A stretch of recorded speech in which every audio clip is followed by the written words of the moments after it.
here's what the next part, we only have an hour.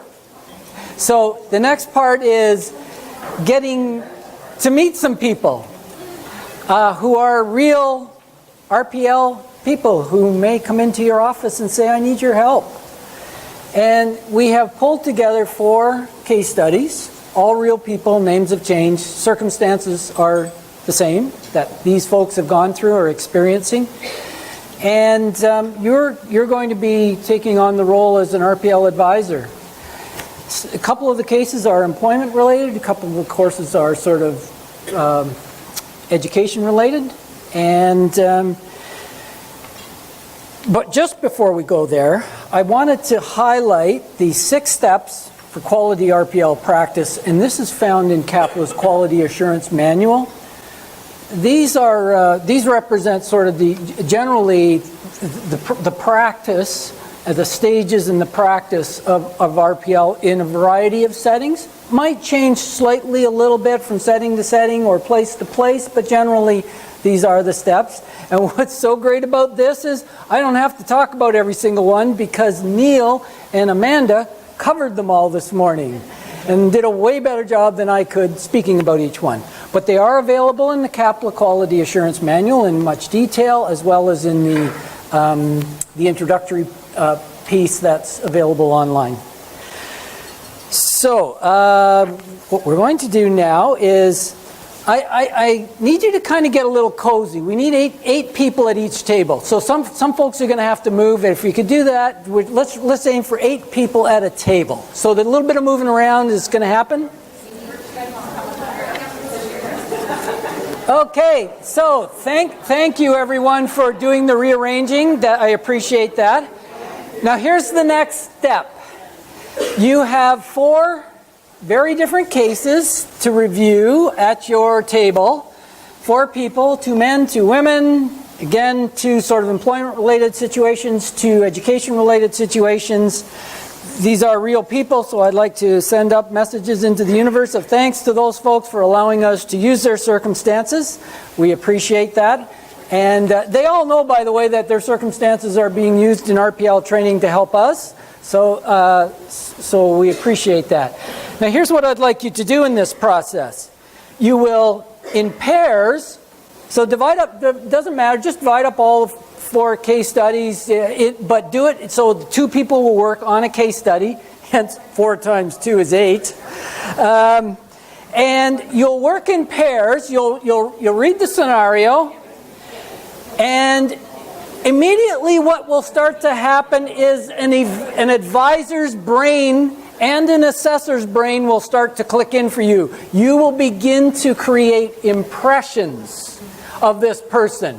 Some people who are visual learners will actually start to visualize somebody in this situation, right? And so I want you to think about them.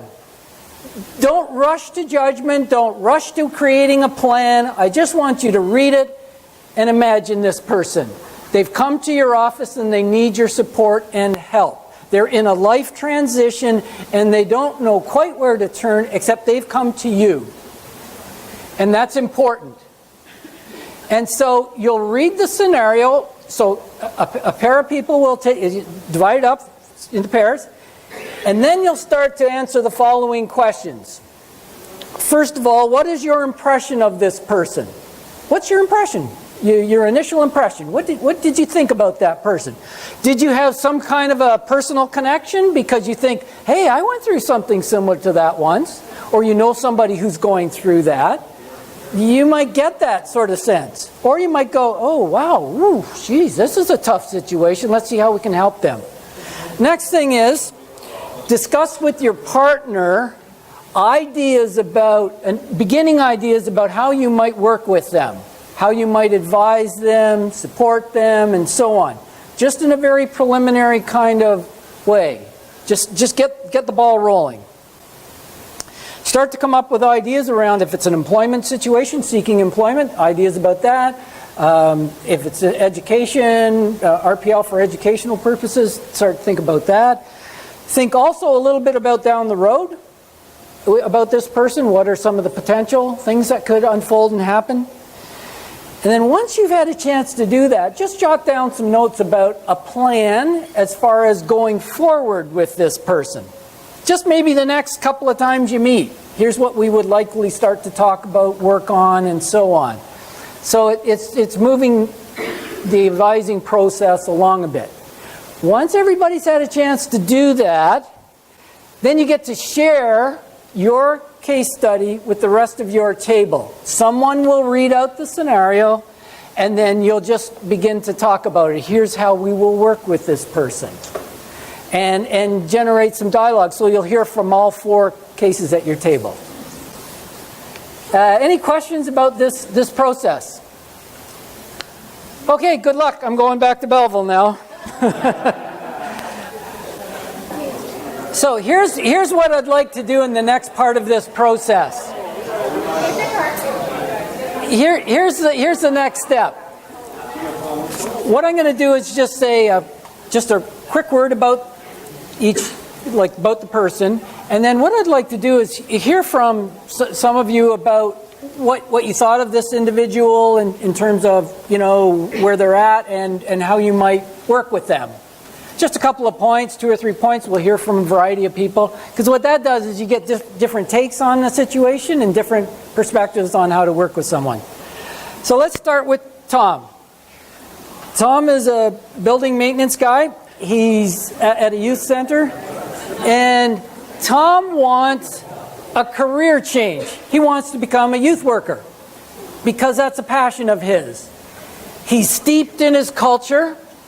And he's been sharing that with young people who have come to the center for many years, and he really enjoys doing that, and he sees the benefits of that. And he wants to change his career, his profession. And so, how would you work with Tom? Let's just get some thoughts about that.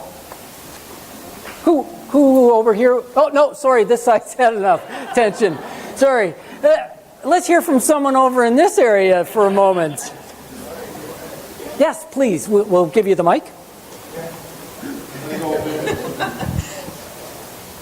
So we worked with Tom, and the first thing that we would do is the interview process and ask him a lot of those W questions and, hear more about his story, because I went into some assumptions right away. Reading his story was like, oh, this to this. And I thought, no, I need to slow down and really charitably listen to his story and what he needs so I can properly advise him.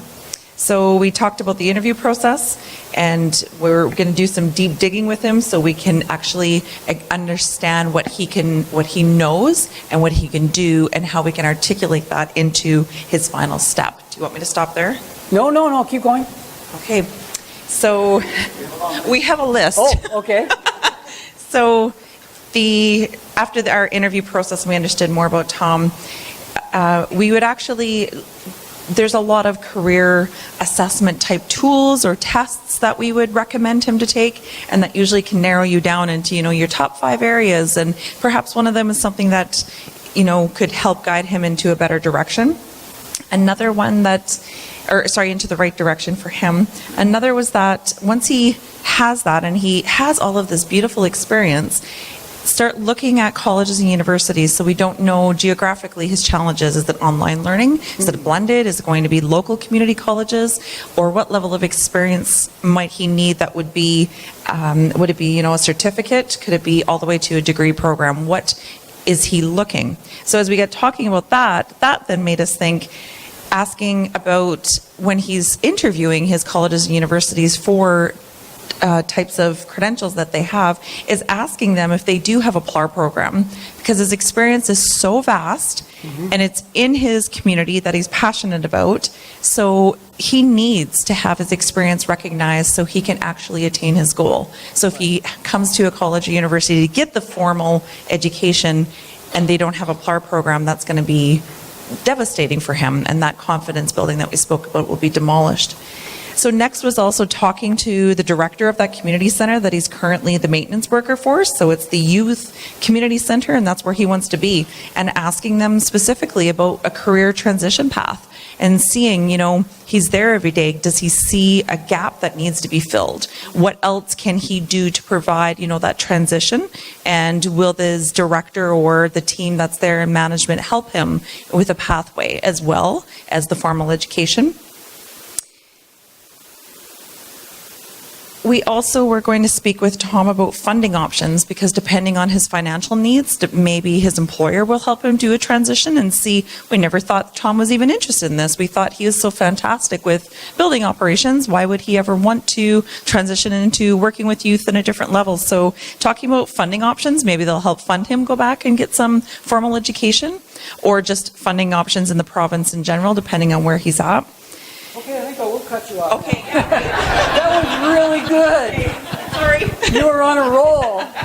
Thank you. Really good. But let's give somebody else a chance. Okay. Don't worry if you duplicate some of the answers. That's okay. So let's hear from another group. Anybody else over here about Tom? Yep, 100 out of 100.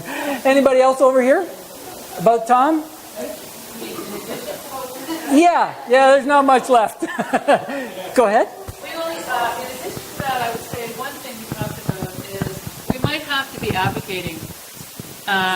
Like, let's say he wanted to be in a child and youth program or something. We might have to be advocating for that. So we were just talking about ways to talk with Tom about, he talked about, he shares knowledge of the land with the youth. So, like, how does he do that? And what skills does he use to do that? And how does he bring them in a group? And how does he deliver that knowledge? And are there some micro skills that we could pull out of there and make an argument or try to see that as some learning that he's done that would lend itself to, for instance, a group facilitation course. So we were drilling down and thinking about ways that Tom could articulate his skills when it comes to outcomes for the program we were advocating with him about. I think that would honor his cultural experiences, and his worldview around learning and helping his community. Yeah, I think that would add to the piece to the group that presented just before. Yeah. Other thoughts about Tom? Notice the swing to the left. Yes? Any other thoughts about Tom from this area? Yes. Don? We were wondering, talking to him further. Oh, sorry, Don, the microphone. We were wondering about talking to him further about why youth, and what kind of youth. What is it about that would work for him? And we were thinking that could be either questionnaires, or if he's comfortable, some kind of Myers-Briggs or psychometric thing, saying, why do you like this? What do you enjoy about the various jobs that you've done, et cetera, and try and just, it's another viewpoint on why he wants to do that. Sorry, this cuts in and out. Yeah, it's good to have that additional sort of information and take on it. Yeah, good.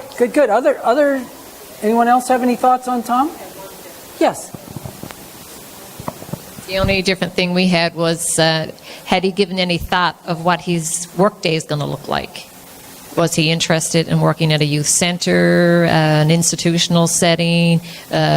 How would he feel about shift work, or what would his physical day, because he's probably a little bit older than someone, coming into the profession. So what do you want your day to look like? Yeah, that would be really helpful, wouldn't it? One thing I read into this a little bit, well, I know Tom, so I do have some other information and so on, and this is just a snapshot, right? But one of the things that's important in the communities where Tom is from, he's an Indigenous person, as I'm sure you guessed, is the concerns that young people are not carrying on the culture, or not immersed in the culture as much as they would like them to be, and also the concerns around suicides and suicide ideation on the territories, and some concerns about not enough things to do. And so the community centers are really vital places in those communities. And so Tom has motivations beyond just, I like working with kids. youth, his motivation is about helping to heal the community, giving young people good things, positive things to do, and continuing the culture. So it's those kinds of pieces that inspire him, and he inspires others. Thank you for your responses on that. So let's hear now about Lisette. So Lisette she's in her 40s. Kids have gone off to college. Whew. She's an empty nester. It's her time now. Her words exactly. It's my time. That's what she said. Husband Guy has been traveling around the world, different postings. He's in the military. He's sort of approaching towards the end of his career in the military. In all of the stops along the way, Lisette has taken courses, online or community workshops or other sort of events. She's a lifelong learner, right? So she loves learning. But it's pieces. It's like a big puzzle, a bunch of pieces here, there, and everywhere. In Canada and Europe and so on. And she has this interest in working with children, but she's also got this interest in interior design. So she shows up and she goes, what am I going to do? What's the next step for me? Any thoughts? Yes, okay, good. So before I answer, I'm wondering if there's anybody here who served in the military. Is there anybody here? No. Served in the Canadian Armed Forces? Any spouses or family in the Canadian Armed Forces here? Would you stand? Please stand. So I just want to honor those people who do that. I think we should honor them. And thank you for serving our country. Cool. Yeah, indeed. There's a bottom line I'd like you to read there for us. Can you read the last line? Yes. Last sentence. Lisette would like to receive some formal recognition for her life and work experience and complete her post-secondary education. And the first thing I read from that is the fact that here's someone who has a profound sense of who am I? I've traveled, I've devoted to my partner, I've devoted to my family, I've given up personally, and I think that she may not be ready to rush into something, but she's looking for recognition and value and worth for her life. Yep. And that might require more than just a couple of visits. Yeah, well said. Okay, from this side, Lisette. Anyone from this side willing to share on Lisette? Thank you. Clarence?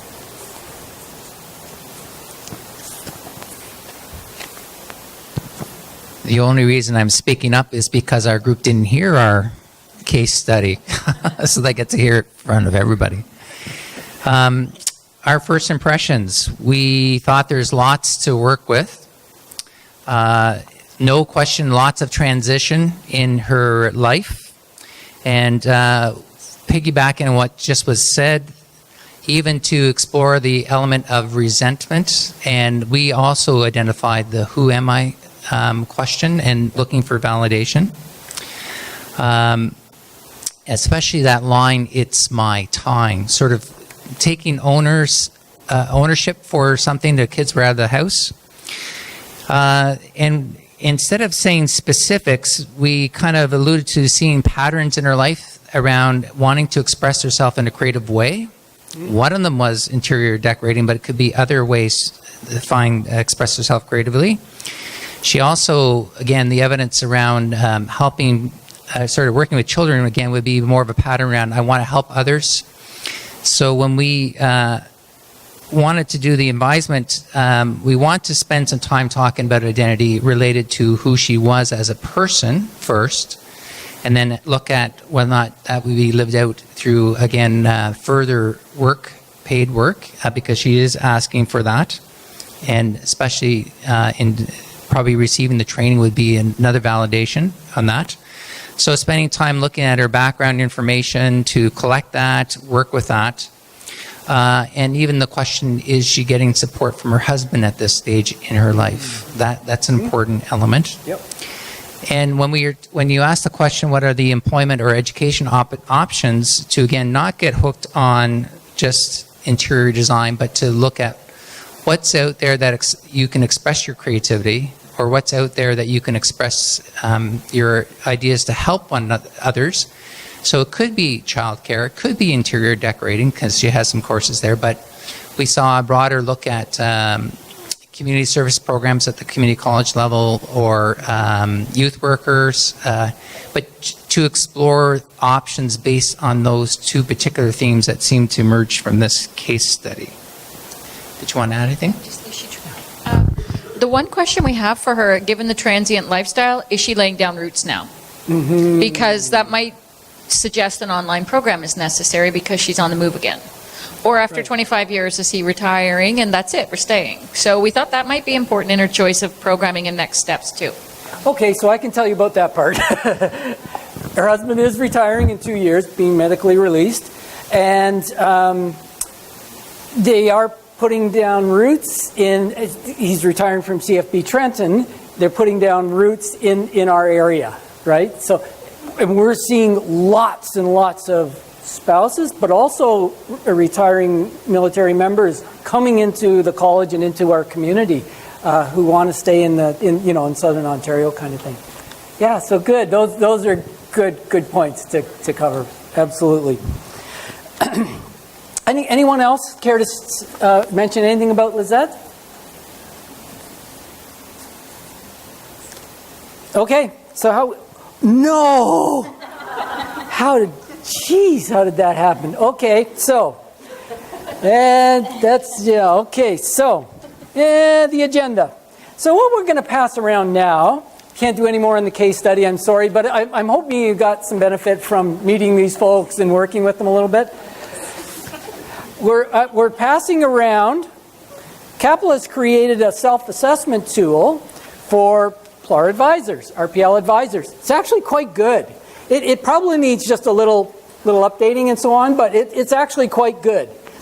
And we're going to leave it with you so that you can do a bit of a self-assessment on your skills as an advisor. And what it does really nicely is it points to where there might be some gaps in my practice and what I need to do to kind of bump up maybe certain training or whatever else I need to do to cover off some of those competency areas. So it's a useful tool. I've used it myself in my own practice. We've always used a tool like this in our training for PLAR practitioners or RPL practitioners. And so I hope you find it of some benefit. I was going to do an exercise to work on it with you, but unless you want to meet me in the bar at about 7, Clarence and I are having a beer. Just come on in with your self-assessment. Are there any sort of wrap-up kinds of comments or questions? Because it is almost 2 o'clock. I got one. Yeah. Oh.